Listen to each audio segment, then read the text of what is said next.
Hello everyone, स्वागत है आपका अपने चैनल आर के स्टडी आईक्यू में। तो कल हमने एक्ट किए थे 1773 से 1833 तक जितने भी एमसीक्यूज थे, और आज हम करेंगे एक्ट 1853 से 1935 तक जितने भी इसके इम्पोर्टेंट क्वेश्चन होंगे वो हम करेंगे। तो स्टार्ट करते हैं आज के एमसीक्यूज।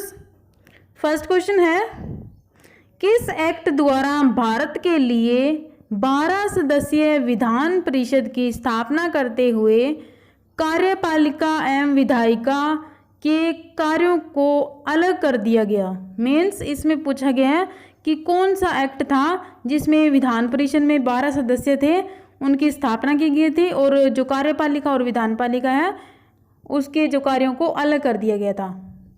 तो ऑप्शन ए 1833 के एक्ट द्वारा, ऑप्शन बी 1853 के एक्ट द्वारा, ऑप्शन सी 1835 के एक्ट द्वारा, ऑप्शन डी 1909 के एक्ट द्वारा। तो राइट ऑप्शन इज बी 1853 के एक्ट द्वारा जो विधान परिषद की स्थापना की गई थी और जो कार्यपालिका और विधायिका को अलग कर दिया गया था। नेक्स्ट क्वेश्चन, किस एक्ट के तहत भारत के लिए एक अलग 12 सदस्यीय विधान परिषद की स्थापना की गई? तो ऑप्शन ए 1773 के एक्ट द्वारा, ऑप्शन बी 1793 के एक्ट द्वारा, ऑप्शन सी 1833 के एक्ट द्वारा, ऑप्शन डी 1853 के एक्ट द्वारा। तो राइट ऑप्शन इज डी 1853 के एक्ट द्वारा जो भारत के लिए एक 12 सदस्यीय विधान परिषद की स्थापना की गई थी। नेक्स्ट क्वेश्चन, कर्मचारियों की नियुक्ति के लिए प्रतियोगी परीक्षा को आधार किस अधिनियम द्वारा बनाया गया? प्रतियोगी मीन्स कंपटीशन, जो एग्जाम होते हैं उनको कब आधार बनाया गया, किस अधिनियम के द्वारा? ऑप्शन ए 1813 के एक्ट द्वारा, ऑप्शन बी 1833 के एक्ट द्वारा, ऑप्शन सी 1853 के एक्ट द्वारा, ऑप्शन डी 1935 के एक्ट द्वारा। तो राइट ऑप्शन इज सी 1853 के एक्ट द्वारा जो कोई भी कर्मचारी होता था उनको जो उनकी सिलेक्शन के लिए पहले जो था एक कॉम्पिटिटिव एग्ज़ाम था वो लेना स्टार्ट कर दिया था।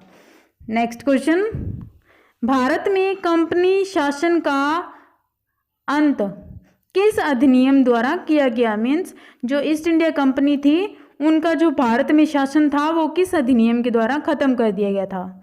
ऑप्शन ए 1732 के एक्ट द्वारा, ऑप्शन बी 1773 के एक्ट द्वारा, ऑप्शन सी 1784 के एक्ट द्वारा, ऑप्शन डी 1858 के एक्ट द्वारा।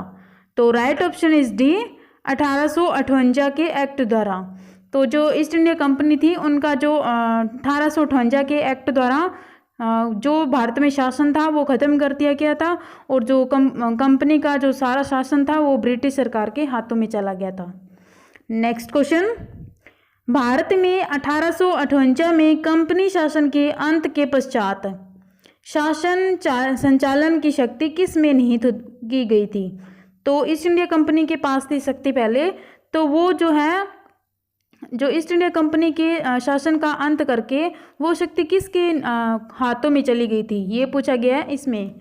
ऑप्शन ए भारत मंत्री एवं 15 सदस्यीय भारत परिषद में, ऑप्शन बी भारत मंत्री में, ऑप्शन सी 15 सदस्यीय भारत परिषद में, ऑप्शन डी इनमें से कोई नहीं।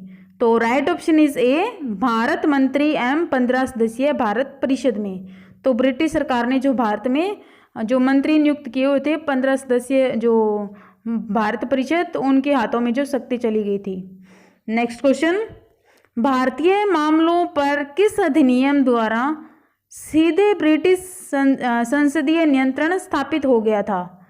ऑप्शन ए 1793 के अधिनियम द्वारा, ऑप्शन बी 1813 के अधिनियम द्वारा, ऑप्शन सी 1833 के अधिनियम द्वारा, ऑप्शन डी 1858 के अधिनियम द्वारा। अधिनियम मीन्स होता है एक्ट। तो 1800 राइट ऑप्शन इज डी 1858 के अधिनियम द्वारा जो भी भारतीय मामलों में कोई भी जो अधिनियम था, जो भी शक्ति थी वो ब्रिटिश के संसदीय नियंत्रण में चली गई थी। Next question, Pitt's India act 1784 द्वारा स्थापित बोर्ड ऑफ डायरेक्टर्स तथा बोर्ड ऑफ कंट्रोल को किस अधिनियम द्वारा समाप्त कर दिया गया? तो पहले जो ये थे दो स्थापित किए गए थे, बोर्ड ऑफ डायरेक्टर और बोर्ड ऑफ कंट्रोल, तो इनको कौन से अधिनियम द्वारा समाप्त कर दिया गया था? ऑप्शन ए एक्ट 1784 द्वारा, ऑप्शन बी एक्ट 1813 द्वारा, ऑप्शन सी एक्ट 1853 द्वारा, ऑप्शन डी एक्ट 1858 द्वारा। तो right option is D act 1858 द्वारा, इन दोनों को जो समाप्त कर दिया गया था। नेक्स्ट क्वेश्चन, किस अधिनियम द्वारा भारत के गवर्नर जनरल का नाम बदलकर वायसराय कर दिया गया था? ऑप्शन ए एक्ट 1813 द्वारा, ऑप्शन बी एक्ट 1833 द्वारा, ऑप्शन सी एक्ट 1853 द्वारा, ऑप्शन डी एक्ट 1858 द्वारा। तो right option is D act 1858 द्वारा, जो पहले भारत में गवर्नर जनरल थे उनका जो पद का नाम बदलकर वायसराय कर दिया गया था। तो पहला वायसराय कौन था वो आपने कमेंट में बताना है कि कौन सा वायसराय था उस टाइम 1858 में, फर्स्ट जो था। नेक्स्ट क्वेश्चन, भारत के शिक्षित वर्ग द्वारा किसे अपने अधिकारों का मैग्ना कार्टा कहा गया? मैग्ना कार्टा कहा गया। ऑप्शन ए 1813 की घोषणा को, ऑप्शन बी 1833 की घोषणा को, ऑप्शन सी 1853 की घोषणा को, ऑप्शन डी 1858 की घोषणा को।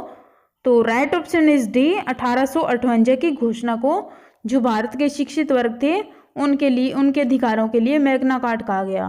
नेक्स्ट क्वेश्चन, भारत में शासन के विकेंद्रीकरण की नींव किस अधिनियम द्वारा पड़ी? विकेंद्रीकरण होता है मीन्स जो राज्य में अलग और सेंटर में अलग जो है शक्तियां हो। तो ऑप्शन ए 1833 के एक्ट द्वारा, ऑप्शन बी एक्ट 1853 द्वारा, ऑप्शन सी एक्ट 1861 द्वारा, ऑप्शन डी एक्ट 1858 द्वारा। तो right option is C act 1861 द्वारा, जो भारत में विकेंद्रीकरण कर दिया गया था, मीन्स जो शक्तियों का बंटवारा कर दिया गया था 1861 के द्वारा। नेक्स्ट क्वेश्चन, भारत में विभागीय प्रणाली की शुरुआत किसने की?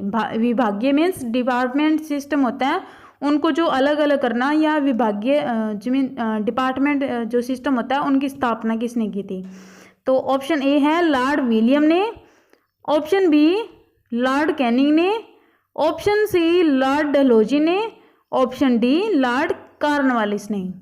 तो right option is B Lord Canning ने जो विभागीय प्रणाली थी उनकी शुरुआत की थी।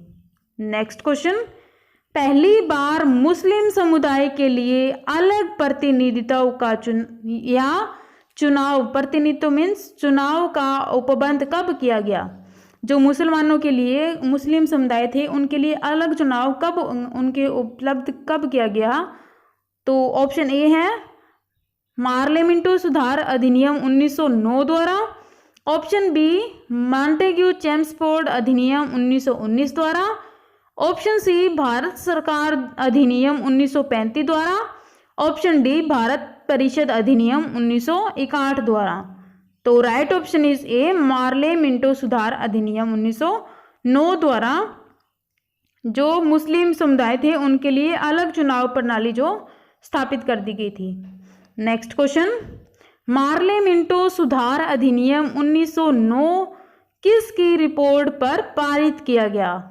पारित मीन्स जो है पास किया गया।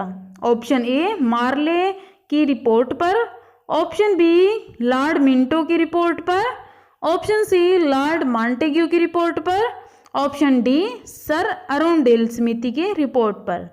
तो right option is D sir Arundale समिति की रिपोर्ट पर जो मार्ले मिंटो सुधार है वो पारित किया गया था। नेक्स्ट क्वेश्चन, फूट डालो और राज करो की नीति का अधिनियम है? ऑप्शन ए भारत सरकार अधिनियम 1909, ऑप्शन बी भारत सरकार अधिनियम 1919, ऑप्शन सी भारत सरकार अधिनियम 1935, ऑप्शन डी इनमें से कोई नहीं।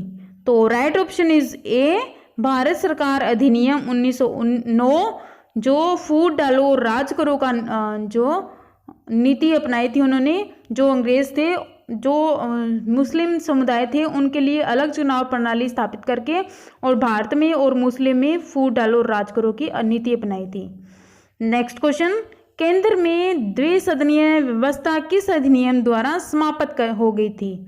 ऑप्शन ए भारत सरकार अधिनियम 1909 द्वारा, ऑप्शन बी भारत सरकार अधिनियम 1919 द्वारा, ऑप्शन सी भारत सरकार अधिनियम 1935 द्वारा, ऑप्शन डी भारत सरकार अधिनियम 1861 द्वारा। तो right option is B Bharat सरकार अधिनियम 1919 द्वारा, जो केंद्र में द्विसदनीय थे व्यवस्था थी वो समाप्त करके प्रांतों में कर दी थी। प्रांत मीन्स स्टेट में कर दी थी, द्विसदनीय मीन्स 2 सदन। नेक्स्ट क्वेश्चन, प्रांतों में द्वैध शासन की स्थापना कब की गई? ऑप्शन ए 1909 में, ऑप्शन बी 1919 में, ऑप्शन सी 1935 में, ऑप्शन डी इनमें से कोई नहीं। तो राइट ऑप्शन इज बी 1919 में, जो पहले केंद्र में थी और उसके बाद में 1919 में जो प्रांतों में कर दी गई, स्टेट में कर दी गई द्वैध शासन। द्वैध शासन मीन्स जो अंग्रेज थे वो भी और भारतीय दोनों जो प्रांतों में शासन करते थे। नेक्स्ट क्वेश्चन, प्रांतों में द्वैध शासन किस एक्ट द्वारा समाप्त कर दिया गया? तो पहले तो स्थापना की गई थी 1919 में, और अब पूछा है कि समाप्त कौन से एक्ट द्वारा कर दिया गया था? ऑप्शन ए 1935 ईस्वी के एक्ट द्वारा, ऑप्शन बी 1919 ईस्वी के एक्ट द्वारा, ऑप्शन सी 1909 के एक्ट द्वारा, ऑप्शन डी उपरोक्त सभी। तो राइट ऑप्शन इज ए 1935 ईस्वी के एक्ट द्वारा जो प्रांतों में द्वैध शासन था वो समाप्त कर दिया गया था। नेक्स्ट क्वेश्चन, केंद्र में द्वैध शासन व्यवस्था किस अधिनियम द्वारा लागू की गई? तो पहले तो प्रांतों में स्थापित किया गया था द्वैध शासन, उसको समाप्त करके और वो केंद्र में स्थापित कर दिया गया था। वो कौन से अधिनियम द्वारा?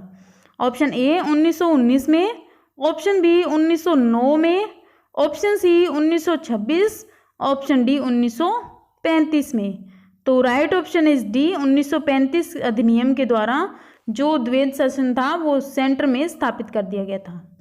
नेक्स्ट क्वेश्चन, भारत शासन अधिनियम 1935 द्वारा प्रांतों में किस प्रकार की शासन व्यवस्था स्थापित की गई?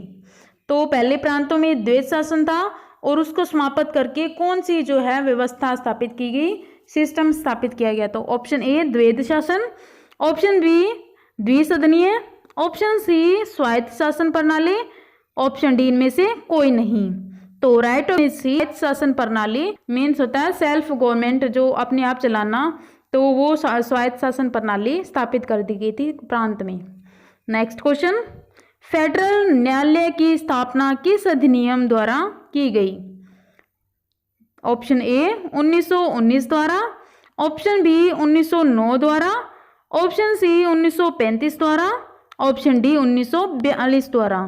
तो राइट ऑप्शन इज सी 1935 द्वारा जो फेडरल न्यायालय की स्थापना की गई थी। नेक्स्ट क्वेश्चन, 1935 के अधिनियम के बारे में किसने कहा था कि यह एक अनेक ब्रेकों वाली इंजन रहित गाड़ी है? ऑप्शन ए जवाहरलाल नेहरू ने, ऑप्शन बी महात्मा गांधी ने, ऑप्शन सी मोतीलाल नेहरू ने, ऑप्शन डी सुभाष चंद्र बोस ने। तो right option is a Jawaharlal Nehru ने 1935 का अधिनियम था उसको कहा था कि यह एक अनेक ब्रेकों वाली इंजन रहित गाड़ी है। नेक्स्ट क्वेश्चन, भारत शासन अधिनियम 1935 को गुलामी का अधिकार पंजा अधिकार पत्र किसने कहा? तो ऑप्शन ए महात्मा गांधी ने, ऑप्शन बी पटेल ने, ऑप्शन सी जवाहरलाल नेहरू ने, ऑप्शन डी मोतीलाल नेहरू ने। तो right option is C Jawaharlal Nehru ने जो 1935 का अधिनियम था उसको गुलामी का अधिकार पत्र कहा था। नेक्स्ट क्वेश्चन, कौन सी अधिनियम को यूके का सबसे लंबा अधिनियम कहा जाता है? ऑप्शन ए 1919 को, ऑप्शन बी 1909 को, ऑप्शन सी 1935 को, ऑप्शन डी 1858 को। तो राइट ऑप्शन इज सी 1935 को, जो यूके का सबसे लंबा अधिनियम मीन्स एक्ट कहा जाता है। नेक्स्ट क्वेश्चन, किस अधिनियम को संविधान का आधार या ब्लूप्रिंट के नाम से भी जाना जाता है? ब्लूप्रिंट होता है कोई जैसे हार्ड कॉपी हो, तो उसके सेम ही हमारा संविधान बनाया गया था, तो उसे ब्लूप्रिंट कहा गया है। ऑप्शन ए 1935 को, ऑप्शन बी 1919 को, ऑप्शन सी 1909 को, ऑप्शन डी 1858 को। तो राइट ऑप्शन इज ए 1935 को, जो हमारा संविधान तैयार किया गया था उसको आधार बनाकर उसी के हिसाब से संविधान का निर्माण हुआ था। तो ये थे आज के इम्पोर्टेंट क्वेश्चन। तो आज के लिए इतना ही, मिलते हैं कल और नए टॉपिक के साथ, तब तक के लिए नमस्कार। Thank you so much.